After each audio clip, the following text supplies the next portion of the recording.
ಇಲ್ಲಿ ಎಲ್ಲರೂ ಕೂತಿದ್ರಿ. ಹೊನ್ನಾಳಿ ತಾಲೂಕಿನ ಹಾಗೂ ಹೊನ್ನಾಳಿ ತಾಲೂಕಿರ್ತಕ್ಕಂಥ 2075ನೇ ಮಧ್ಯವರ್ಗನ ಶಿಬಿರಕ್ಕೆ ಸುಮಾರು 75 ಜನ ಬಂದಿರಲ್ಲ, 65 ಜನ ಉಳ್ಕೊಂಡಿದ್ದೀರಿ. 2048ನೇ ಶಿಬಿರ ಹೊನ್ನಾಳಿಯಲ್ಲಿ ನಡೆಯಿತು. ಹೊನ್ನಾಳಿಯಲ್ಲಿ ನಡೆದಾಗ 120ರಿಂದ 130 ಸಂಖ್ಯೆ. ಆ 130 ಸಂಖ್ಯೆ ಕೊನೆಗೆ 115 ಜನ ಅಷ್ಟೇ ಬಂದರು. ಅಷ್ಟೂ ಜನರು ಕೂಡ ಇವತ್ತು ಅಲ್ಲಿ ನವಜೀವನ ನಡೆಸ್ತಾ ಇದ್ದಾರೆ. ಜನಜಾಗೃತಿ ವೇದಿಕೆ ಧರ್ಮಸ್ಥಳ ಯೋಜನಾ ಟ್ರಸ್ಟ್ ಅಂತ ತಕ್ಷಣ ನೆನಪು ಬರ್ತಕ್ಕಂಥದ್ದು ಮಂಜುನಾಥ ಸ್ವಾಮಿ. ಜನಜಾಗೃತಿ ವೇದಿಕೆ ಅಂದ ತಕ್ಷಣ ನೆನಪು ಬರ್ತಕ್ಕಂಥದ್ದು ಪೂಜ್ಯ ವೀರೇಂದ್ರ ಹೆಗಡೆಯವರು ಹಾಗೂ ಮಾತೃಶ್ರೀ ಹೇಮಾವತಿ ಹೆಗಡೆಯವರು. ಸರ್ಕಾರ ಮಾಡಬೇಕಾದಂಥ ಎಲ್ಲ ಕಾರ್ಯಗಳಿಗೆ ಪರ್ಯಾಯವಾಗಿ ಧರ್ಮಸ್ಥಳ ಕ್ಷೇತ್ರ ಪ್ರತಿಯೊಂದು ಇಲಾಖೆ ಮಾಡಬೇಕಾದ ಎಲ್ಲ ಕೆಲಸವನ್ನ ಶ್ರೀ ಪೂಜ್ಯ ವೀರೇಂದ್ರ ಹೆಗಡೆಯವರ ನೇತೃತ್ವದಲ್ಲಿ ಧರ್ಮಸ್ಥಳ ಗ್ರಾಮಾಭಿವೃದ್ಧಿ ಸಂಸ್ಥೆಗೆ ಕೆಲಸಗಳು ಆಗ್ತಾ ಇದೆ.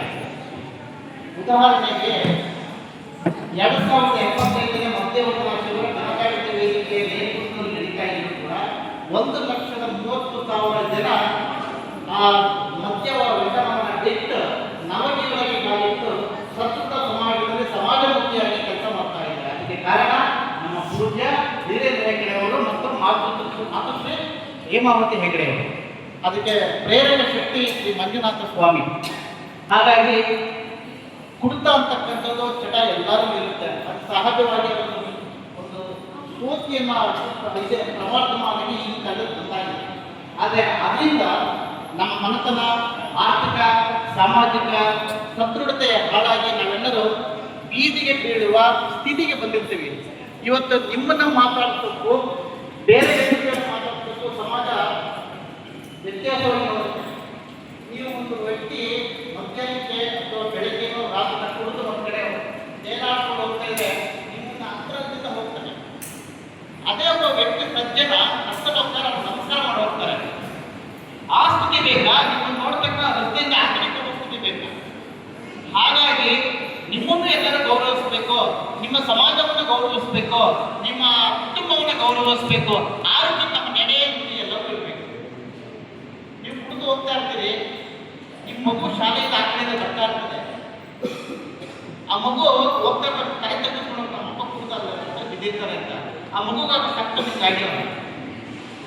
ಆದರೆ ಬೇರೆಯವರು ಯಾರು ಕುಡಿದಲ್ಲ ಕುಟುಂಬ ಮಕ್ಕಳು ಅಂತ ಆ ಮಗುಗೆ ಹೆಸರು ಕರೀತಾರೆ. ಅದುವೇ ಸತ್ಪ್ರಜೆಯಾಗಿ ಸಮಾಜದಲ್ಲಿ ಎಲ್ಲರೂ ಗೌರವಿಸುವಂಥ ಒಬ್ಬ ವ್ಯಕ್ತಿಯಾಗಿ ನೀವು ನಿರೂಪಣೆ ಆಗ್ಬೇಕಂತಕ್ಕಂಥದ್ದನ್ನ ನೀವೆಲ್ಲರೂ ಗೌರವ ನೀವೇ ಆತ್ಮಾವಲೋಕನ ಮಾಡ್ಕೊಳ್ಬೇಕು. ಯಾರೋ ಬಲವಂತದಿಂದ ನಿಮ್ಮನ್ನ ಒಂದು ವಾರ ಕೂಡಿ ಹಾಕಿ ನಿಮ್ಮ ತಿಳಿಗೇನಿ ಎಲ್ಲ ಮಾಡಿ ಹೋಗಿದ ತಕ್ಷಣವೇ ಮತ್ತೆ ಮಧ್ಯದ ಕಡೆಗೆ ದಾಸರಾಗೋ ಬದಲು ನಿಮಗೆ ನೀವೇ ಆತ್ಮಾವಲೋಕನ ಮಾಡಿಕೊಂಡ್ರೆ ದಯಮಾಡಿ ನೀವು ಸುಸಂಸ್ಕೃತ ಕುಟುಂಬದಲ್ಲಿ ಇರ್ತೀರಿ, ಸನ್ಮಾನದಲ್ಲಿ ಹೋಗ್ತೀರಿ, ಸಂಸ್ಕಾರವಂತರಾಗ್ತೀರಿ.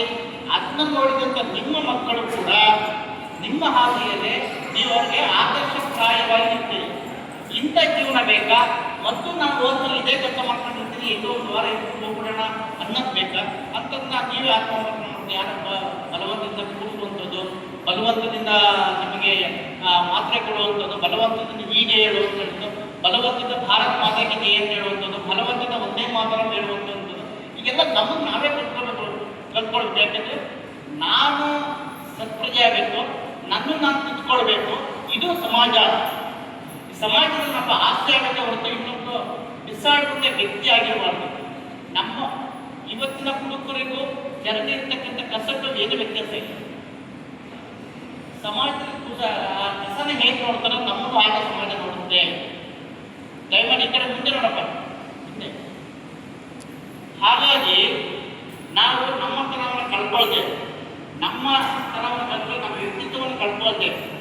ಸುಸಂಸ್ಕೃತರಾಗಿ ನಮ್ಮ ಮಕ್ಕಳಿಗೆ ನಮ್ಮಿಂದ ಗೌರವಿಸಬೇಕು ಅಂತ ನಮ್ಮಿಂದ ನಮ್ಮ ಮಕ್ಕಳ ಅವಮಾನ ಒಳಪಡಬಾರದು. ಹಾಗಾಗಿ ಇವತ್ತಿಗೆ 5 ದಿವಸ ಆಗಿದೆ ಅಂತ ಕಾಣುತ್ತೆ. ಇನ್ನು ಕೇವಲ ಇನ್ನೂ 4 ದಿವಸ ಇದೆ. ದಯಮಾಡಿ ಎಲ್ಲರೂ ಈ ಕೊಡ್ತಕ್ಕಂಥ ಶಿಕ್ಷಣ, ಯೋಗ, ಧ್ಯಾನ ಎಲ್ಲವೂ ಕಲ್ತ್ಕೊಂಡು ನೀವೆಲ್ಲರೂ ಸತ್ಪ್ರಜೆಯಾಗಿ ಸಮಾಜಮುಖಿಯಾಗಿ ಕೆಲಸ ಮಾಡ್ತೀರಿ ಅಂತ ನಾನು ತಿಳ್ಕೊಂಡಿರ್ತೀನಿ. ಅಂಥ ವಿಶ್ವಾಸನೂ ಕೂಡ ಇದೆ. ಅದಕ್ಕೆ ಮಂಜುನಾಥ ಸ್ವಾಮಿ ಹಾಗೂ ಪೂಜ್ಯ ವೀರೇಂದ್ರ ಹೆಗ್ಗಡೆಯವರು ಹಾಗೂ ಮಾತುಶ್ರೀ ಹೇಮಾವತಿ ಅವರ ಅಮ್ಮನವರ ಆಶೀರ್ವಾದವು ಕೂಡ ನಿಮಗಿರುತ್ತದೆ. ಭಾರತ